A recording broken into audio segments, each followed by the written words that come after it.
Now that pre-orders are up for the new destruction models, I thought I'd go over a couple of the snags that I ran into while assembling them. These are just like little hiccups I found that would be some nice things to look out for while you're assembling your models. Starting off with the king himself, Trugg.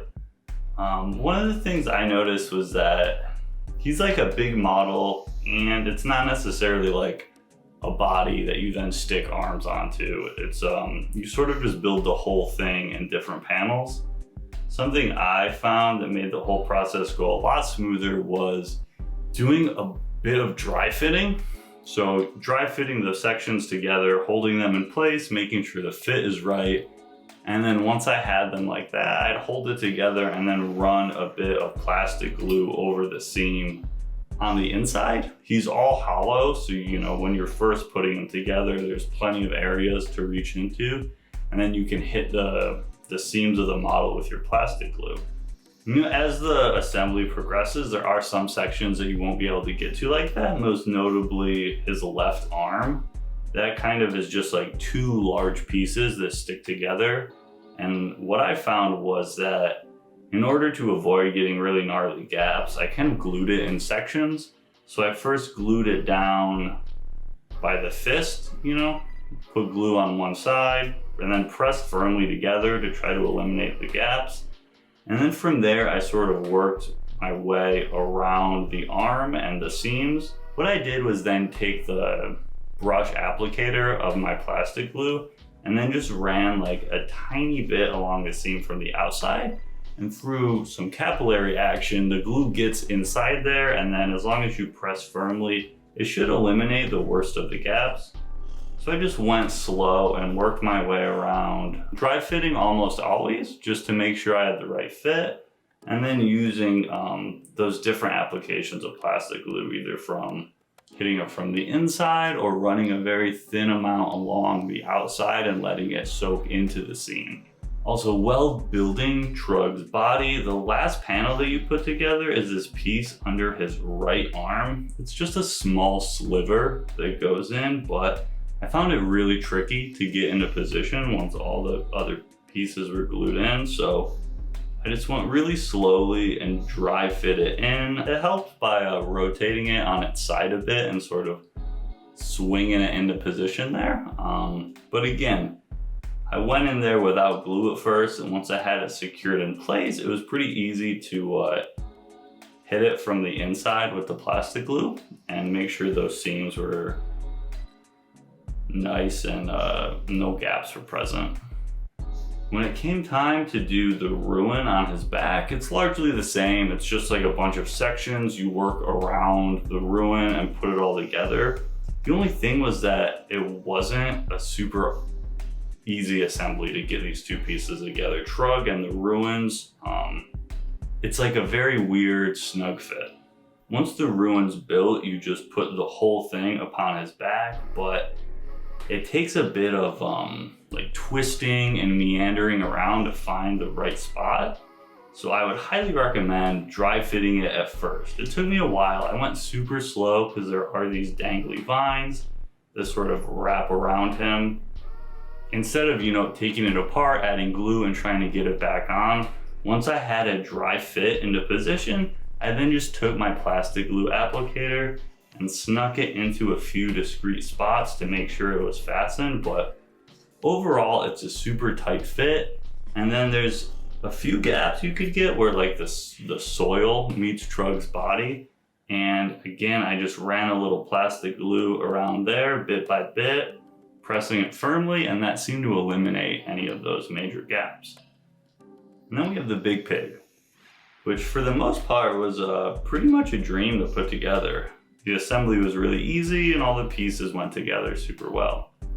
That being said, the only things I would really look out for are the instructions kind of implied that you would put the two halves of the head together and then put the tongue inside the mouth.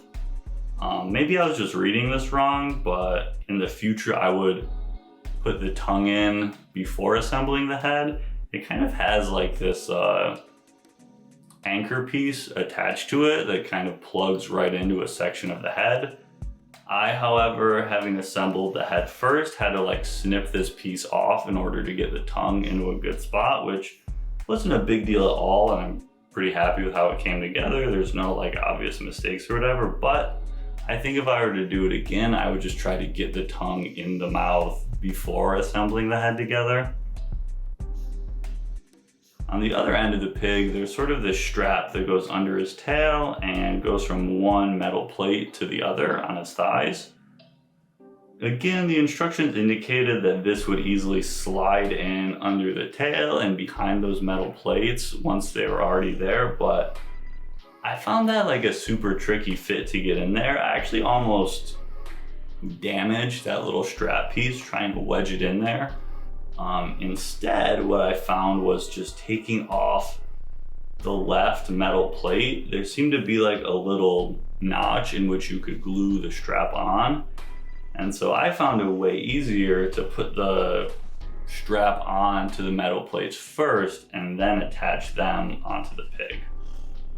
And then this isn't really a tip, but just something I think you should be cognizant of, is that those sidecar boys seem to be like a really precarious placement.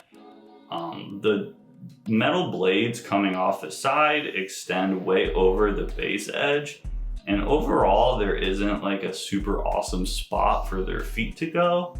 One of the blades seems to have like a notch or indication of where the foot would go, but otherwise it just seems to be like a real weak point, and I'm really worried about them falling off when it comes to transportation. They hang way off the base, and there's just like that really tiny spot where you would glue them on. There is a chain coming from like the big bone section that, you know, would also connect to their back. So it is a 3-point connection that they're on, and maybe that's more secure than I think, but I'm a little worried about that. After that, we have the Brute Ragerz or Weird Brute Wrekkaz. In general, I think these models are awesome. The sculpts are super cool, and I'm really excited to paint all that musculature that they have, but they do not go together in the way that I would have imagined. To start assembling the torsos, you pretty much glue like a section of the back and the neck onto a section of the chest. And there's no real awesome slot or notch for them to go together. It's sort of a bit of a leap of faith. But what I found was that it's way easier to take that chest section and first glue it to one of like the sides and legs.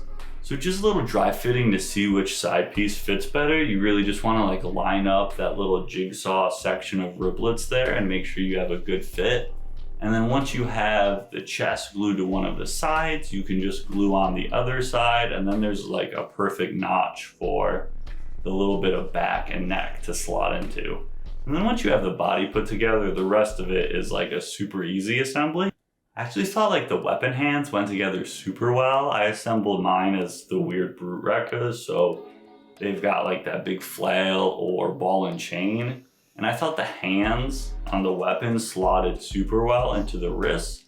That's always kind of a bit of a pain point on minis holding a two-handed weapon, is to make sure those arms and hands all line up. But on these dudes, I found it super easy, and they notched in together really well. And just like with a little hit of plastic glue, they went together super good and didn't really get any obvious gaps. Overall, I think these models went together super well. The new plastic kits are kind of better than ever. The mold lines are super minimal, and the assembly is really nice. The only thing is, like, as the kits progress, I think like the cut lines are also just getting a little weirder. Upon assembly, they look awesome and they fit together super well, but just assembling things can get a little finicky, so just dry fit, and then when appropriate, sometimes it's easier to just dry fit and then put your plastic glue on from like the outside instead of smothering a piece before you even know where it attaches to. Again, if these videos are fun, super appreciate a like or a subscribe, but either way, happy hobbying. I hope you enjoyed the video and it's just giving you couple things to look out for that make your kit assembly go a lot easier and smoothly. Thanks.